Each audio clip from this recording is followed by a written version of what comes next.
What is up, you guys? Welcome back to another one. If you are new to the channel, I am Gold Pony. I do new car, truck, SUV reviews on YouTube, and today we are in the new 2021 Chevy Tahoe, courtesy of Apple Chevrolet in York, PA. For more information on their inventory, please feel free to check out the link in the description box below. So I wanted to hop in this one today, of course, because it's been completely redesigned for 2021 on the inside and out. Completely new look to this one, and actually it's the first time ever the Tahoe has ever gotten an independent rear suspension, which is a benefit.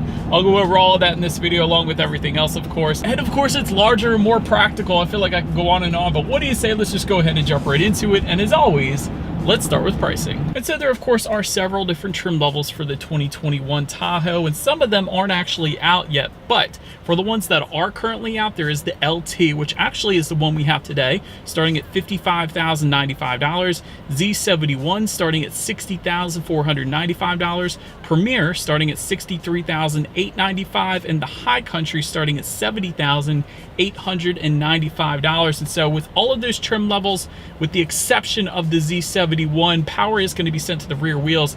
If you wanted to go with the four-wheel drive system for either of those three, simply add $3,000 to any of those prices. But like I said, Z71 does come with four-wheel drive. But then there is still the LS and the RST trim level that is yet to come, so no pricing has been announced for those two trim levels quite yet. But so then, as you can imagine, with all of those different trim levels, there are a couple different engine setups for the new Tahoe as well. First one being a 5.3-liter direct injected V8 belonging to the LT that we have today, the Z71, and the Premier trim levels. This one puts out 355 horsepower at 5,600 RPM, 383 pound-feet of torque, available at 4,100 RPM, power sent to rear wheels or all wheels through a 10-speed automatic, giving you MPG numbers coming in at 16 in the city, 20 on the highway for the rear-wheel drive configuration, 15 city, 19 on the highway for the four-wheel drive configuration there. And by the way, the fuel requirement for that particular engine setup is actually regular unleaded fuel, believe it or not. So then the next engine configuration is going to be a 6.2-liter direct injected V8, this one belonging to the High Country trim level. And so this particular engine setup puts out 420 horsepower at 5,600 RPM, 460 pound-feet of torque, available at 4,100 RPM, once again sent to rear wheels or all wheels through a 10-speed automatic, giving you MPG numbers 15 in the city, 20 on the highway for the rear-wheel drive, 14 city, 19 on the highway for the four-wheel drive configuration. And with this particular engine setup, premium unleaded fuel is required. So that's going to be one of the differences, of course, between the two engine configurations there. And there's actually one more that is going to be available. It's not quite there yet at the time of this video, at least, which is going to be a 3-liter Duramax turbo diesel, 277 horsepower, 460 pound-feet of torque for that one. But that one's actually going to be an option. It's going to be available on the LS, LT, RST, Premier, and High Country, essentially all trim levels but the Z71, really. But so that before we do any kind of acceleration test in the new Tahoe, I did want to mention there are some drive modes, of course, available. Those drive modes will include normal, sport, off-road, and tow and haul mode, adjusting things like the shift points, throttle response, steering sensitivity, and actually the suspension settings in some particular circumstances. So that's pretty cool as well. I'll go over that in a little bit. But now, having mentioned all of that, what do you guys say? Let's go ahead and try to find a straightaway here, and let's do a quick little acceleration. Keep in mind we do have the 5.3-liter direct injected V8, and let's see how quickly we can get this new Tahoe here up to speed. All right, bit of a rolling start here. Here we go. There it is.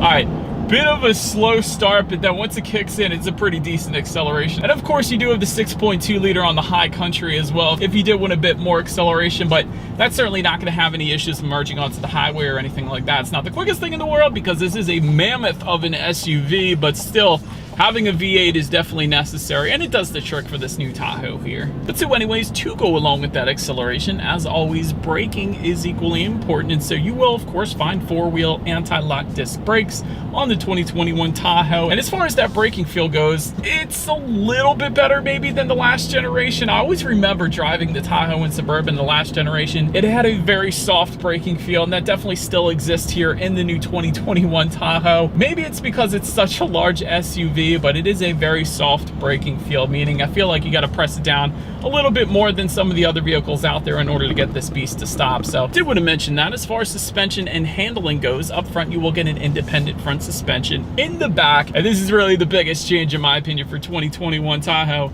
independent multi-link rear suspension. And so the previous generation Tahoe had a solid rear axle, and of course when you switch it up and go to the independent multi-link rear suspension, that not only is going to give you better handling, but it is going to give you a smoother ride as well. So I'm super happy that Chevy went with the independent rear suspension on this new Tahoe. But they didn't stop there actually. There is an optional magnetic ride control suspension. So what that does is it monitors each shock absorber individually, not only soaking up the road's imperfections, but also tightening up the suspension during heavy cornering, giving you better handling as well. So that is definitely a suspension I always like to recommend. And again, that is optional for the new 2021 Tahoe. But once again, Chevy went above and beyond even at that, offering an air suspension for this new Tahoe as well. And that is something you typically see on BMW, on Mercedes-Benz, manufacturers like that. So I love that it's there on the Tahoe now. And when you add those two options, of course, you're going to get an incredibly smooth ride, the very smoothest ride you could possibly get, really.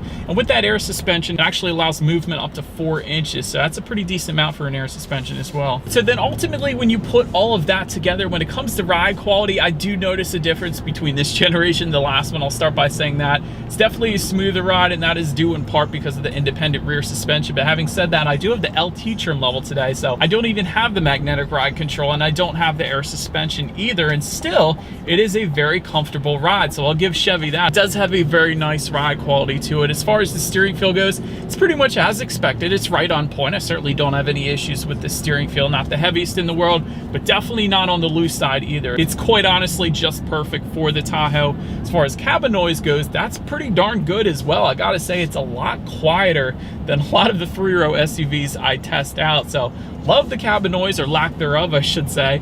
And when it comes to visibility, it's all right. If you have third row passengers and those third row headrests are up, dang, they are beefy. They essentially go all the way up to the roof, really. So that is going to hinder visibility ever so slightly, let's say that. But if that third row was not in use, you can always just fold that down, and those third row headrests are going to be out of the way. The second row headrests are perfectly fine. I don't have any issues there, but the third row headrests, they're mammoth. They go right up to the ceiling, so they're going to hinder visibility ever so slightly there.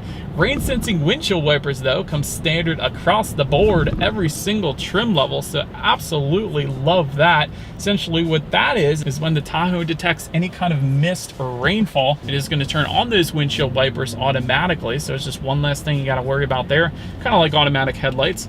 Also, a head-up display is going to come standard on the High Country. It is going to be optional for the Premier, and that is going to project your speed limit, safety information up on the windshield, better helping you keep your eyes on the road a little better. And one of the best things about visibility, though, on this one, the hood creases. I do not remember seeing that in the previous generation. The hood is definitely redesigned here on the new 2021 Tahoe, and it is for the better. I just like that. It looks cool up there. But having mentioned that, that is about it for the performance segment of this review, you guys. Let's now go ahead and take a look at the exterior of this brand new redesigned 2021 Chevy Tahoe. All right, so now here she is, you guys, the new 2021 Chevy Tahoe, completely redesigned for the 2021 model year, of course. And it looks strikingly similar to the new Silverado as well. I think we all could see that a little bit. Ground clearance, I wanted to start with that. It is going to range dependent upon what suspension setup that you go with. Standard configuration is 8 inches of ground clearance up front. However, if you were to go with the air suspension for the Tahoe, that does bump that up to a maximum of 10 inches of ground clearance, in case anybody was curious there. But go ahead and take a look at the headlights. LED headlights do come standard across the board for every single trim level. Of course, they do come with the automatic feature as well, meaning when it starts to get dark out at night, they will turn on automatically for you there. LED daytime running lights also coming with that as well. When it comes to that front grille, of course, it is going to differ dependent upon the trim level that you go with. For example, if you go with, let's say, the High Country, you're going to get a lot more chrome up there along with the gold bow tie emblem. However, if you were to go with that Z71 trim level, you are going to get a black mesh front grille with Z71 badging within the front grille, and some black emblems, and also some skid plates and some red front tow hooks as well. So kind of the off-road package, if you will, for that one. But making our way now to the side, rear privacy glass does come standard across the board. Black assist steps also standard across the board, and that's something that's kind of needed on the Tahoe. I will say the Tahoe does sit up pretty high, so side steps definitely come in handy, even for me, I gotta be honest. But roof rails coming standard across the board as well, body colored door handles coming standard, along with body colored power adjustable side mirrors and heated side mirrors as well, also coming standard. I did want to mention though, you will actually get auto dimming side mirrors. That's a feature you don't usually see that often, quite honestly, but that's going to come on the Premier and High Country trim levels only, in case you wanted that. Tahoe lettering can be found on the front doors, of course, in typical Chevy fashion there. Chrome belt line molding for all trims but the Z71, because of course that Z71 is going to give you black belt line molding as expected there. Then take a look down at the wheel setup, 18-inch aluminum alloys with the LT trim level. However, I will say we do have an optional wheel setup here today, so you are actually looking at 20-inch alloys, but nonetheless, Z71 does bump that up to 20-inch machined aluminum alloys. Premier trim level gives you 20-inch polished aluminum alloys, and of course the High Country bumps that up once again to 22-inch sterling silver painted alloys. So plenty of wheel options. Even at that, there's still plenty of wheel options available for each trim level, not even including the ones I just named. So really, when it comes to the wheel setup, you have plenty of options there. But now making our way to the back of the Tahoe, rear spoiler with an integrated brake light coming standard. The cool thing about the Tahoe and Suburban, something they've always done, is they tuck that rear window wiper up under the rear spoiler. So I always like that setup. It kind of assists with visibility as well. You don't have to look around the rear window wiper when you're looking out the back, so that's pretty cool. But that's going to be back there too. Tahoe lettering spelled out horizontally on the rear liftgate there. Black bow tie emblem, of course, on the Z71 trim level only. Otherwise, you're going to have that gold emblem back there. LED taillights actually coming standard across the board. That's a big one for the Tahoe. And just below it all, a single exhaust outlet with the LT and the Z71 trim levels. However, very cool exhaust setup for the Premier and High Country. You're going to get a dual exhaust with quad tips, but of course, it's not the one we have today. So you guys know what we have to do next. As always, here is that exhaust clip.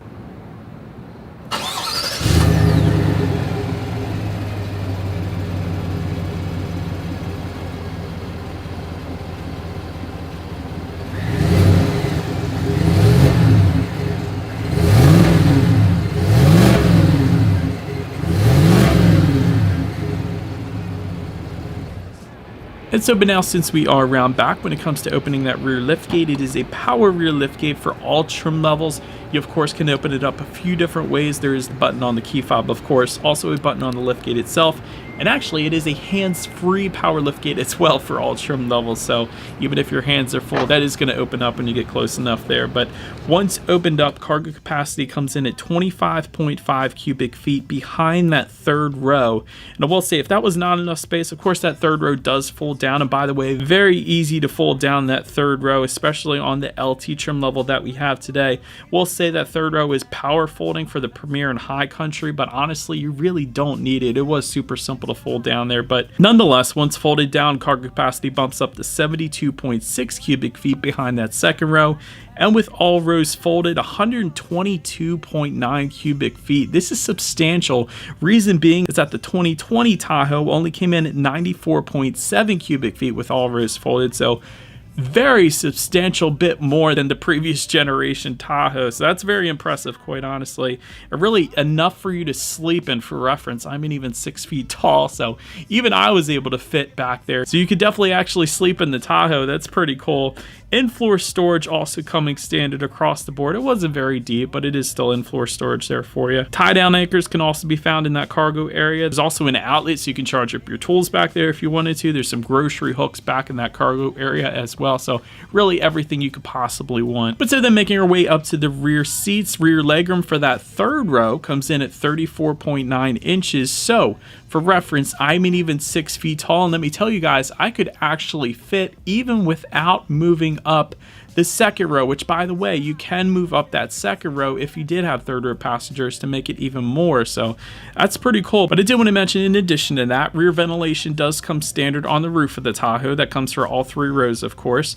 You will find some cup holders in that third row. There's also some seat belt holders back there if the seats were not in use, to kind of tuck those seat belts away. I found that pretty convenient. And let me tell you guys, it was pretty darn easy to get into that third row. That second row seating folds up so incredibly easy. There's almost no lifting whatsoever. It's like on a hydraulic system, so very easy to get in the third row. But speaking of that second row legroom comes in at 42 inches even. Again, for reference, I'm an even 6 feet tall. This is how much space I have back there. Again, with the ventilation, tri-zone climate control actually comes standard on the Tahoe, so the rear passengers can set their own temperatures if they wanted to. Heated second row seats come standard on the Premier and High Country, and they are actually optional on the Z71 and LT trims if you wanted them. You do have some phone charging ports back there. Once again, also an outlet to charge up some tools if you wanted to. LED interior lighting, I loved that. That also comes standard across the board. So much better than halogen lighting, so I love that the LEDs are there. Rear seat media package is available. That's where you're going to have those tablet style screens asphyxiated on the back of the front seats there. Love that there was grab handles to get into that second and third rows, because like I said, the Tahoe does sit up a little bit higher than most other SUVs out there. But overall seating was plenty comfortable for me. But now making our way up to the front seats, leather surfaces do come standard across the board, every single trim level there. Also heated front seats for all trim levels. Heated and ventilated seats come with the Premier and High Country. 10-way power driver seat and passenger seat comes with the LT and Z71. Love that. However, 12-way power adjustable front seats come with the Premier and High Country, and once again, seating was plenty comfortable for me up there. Then take a look at the steering wheel. It is tilt and telescoping. It is leather wrapped across the board, power adjustable for the Premier and High Country trim levels. Then make our way to the startup. Let me first start by showing you guys the key here. You do have your Chevy logo on the one side end. When you flip it over, lock, unlock, that button to pop the rear hatch, and of course, the circular button is actually your remote start, which comes standard across the board. Love that. But if you didn't want to use that, of course, it does come with a push button start as well. So all I'm going to do is simply put my foot on the brake and press that engine start button located just by the driver's right knee there. And so, but then once started up, tachometer is all the way to your left, speedometer is on your right. Fuel information and some temperatures are going to be found up top. There is a small digital display front and center towards the bottom there. To control what is on that digital display, there are steering wheel mounted controls, but to elaborate on what is on that digital display, there's things like how many miles you have left until you hit empty. There's your oil life remaining, and it gives you a percentage readout of that. There's tire pressure for each individual tire. Some safety information. There's a digital speedometer you could choose to display up there if you wanted to. Really everything you would possibly need, quite honestly. Then touching on overall interior quality, panoramic power sunroof is going to be optional for all trim levels. However, it does not come standard on any particular trim level. Universal home remote, all trim levels come standard with that. That's pretty cool. That's the buttons for your garage door openers for up to 3 different garage doors. Wireless phone charger coming standard for all trim levels as well. And so at this point in a lot of videos, I mentioned an overhead sunglass holder, but in the new Tahoe, this is so much cooler. So just to the left, upper left, I would say, I guess, of the passenger side glove box, there is a secret compartment where you put your sunglasses, or really probably anything, but it's kind of a secret compartment just to the right of the navigation screen there where you're going to put your sunglasses. That is pretty cool. I absolutely love that. I love secret compartments, and this is one of those, so I did want to mention that. Also, another thing I don't think I mentioned yet, to actually put the new Tahoe in drive or reverse or neutral or whatever, there's actually buttons located to the left of the infotainment screen. So rather than any kind of traditional shifter, you simply just either pull back on the reverse or drive buttons or press in the park button. So it's a little bit different than a lot of other vehicles out there. So did want to mention that to you guys as well. But see, and another thing I kind of liked is just on both sides of the center console there was a little extra storage. You usually don't find that in SUVs, so that was pretty cool. Also, just underneath the climate control buttons, there is a 12-volt power outlet, USB charging port, a phone charging port, and of course your wireless phone charger as well. Just behind that, you will find dual cup holders, and just behind that, of course, your center armrest with yet another USB charging port, phone charging port, and there is a removable tray within that center armrest as well, and a very deep storage area, so absolute ton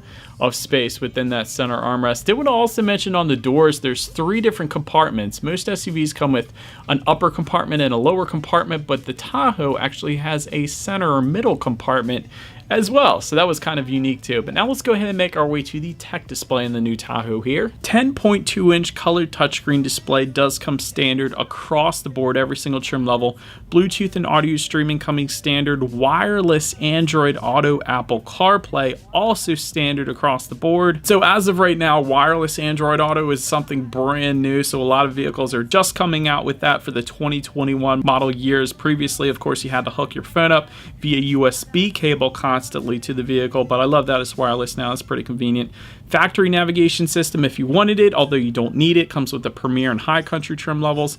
Climate control settings can be found up there. Radio information, of course. And the sound system is actually pretty darn good on the new Tahoe as well. For example, even the base LT trim level and the Z71 come with a Bose 9-speaker sound system. However, if you were to go with the Premier High Country, that just bumps that up to a Bose 10-speaker sound system. So, having said that, I love that it's by Bose, and I do believe you guys know what we have to do next. Let's go ahead and turn on the radio, see what we got playing today, and let's test out the clarity of this one.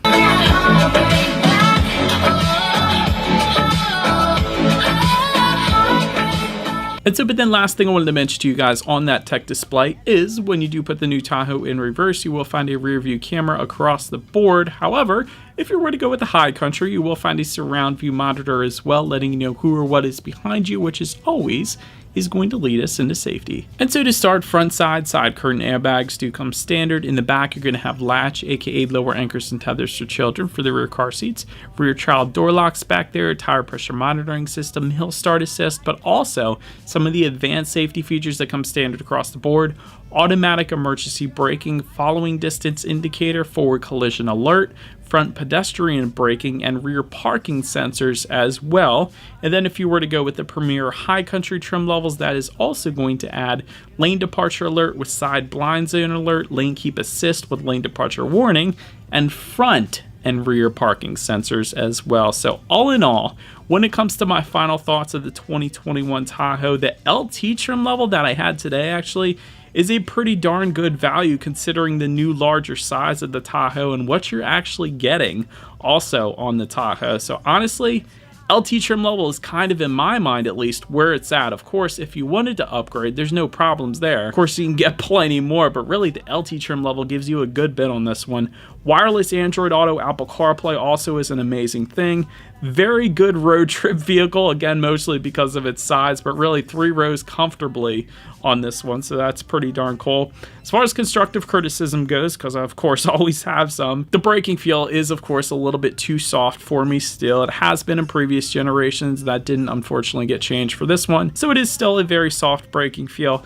Blind spot monitoring system should kind of come standard on this one if you're asking me, because it is a larger vehicle, so that is one advanced safety feature I would have loved to have seen come standard on the new Tahoe, as it does on a lot of other 3-row SUVs, so that would have been pretty cool. But all in all, again, it comes back to being a very solid value at this price point, even for the size of the Tahoe and what it is. So actually a very big fan of the new Tahoe here, but let me know what you guys think of the new Tahoe in the comment section below. And so, but that is about it for this one, you guys. Thank you so much for watching. Feel free to follow me on social media at the bottom of the screen there if you like. Be sure to hit the subscribe and the bell notification button if you're into new car reviews. That is what we do here on this channel after all. Do appreciate you guys watching more than you know, and I will see you guys all in the next video. Stay gold. When the world seems to shine like you've had too much wine, that's all.